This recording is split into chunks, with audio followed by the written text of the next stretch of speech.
But what we're seeing now is devices are more increasingly providing hardware coding support for HEVC. Hmm. And HEVC is important for us as well for Dolby Vision. So we're looking at HEVC in the future. And so that's where VPUs become more important to us.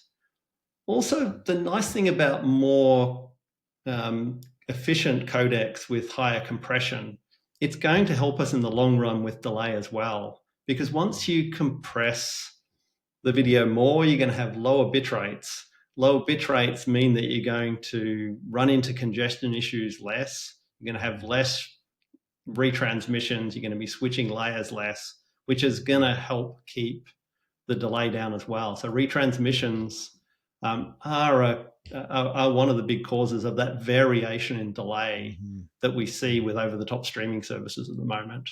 Hmm. Yeah, that's absolutely correct. And you said it a couple minutes ago, but it's a theme again, is that it's one thing to be low latency.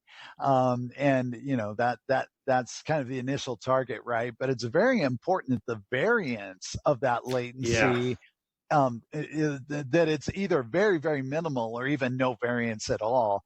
And I can think of the sports betting use case is only one, but that's one obvious where if that latency is fluctuating, it's varying.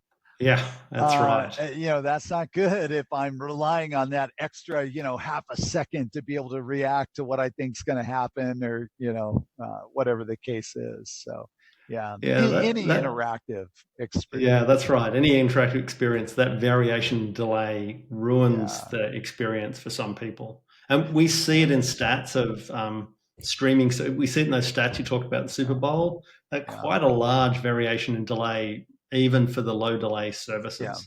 Yeah, that's right. That's right. Wow. Wow. Very, very interesting.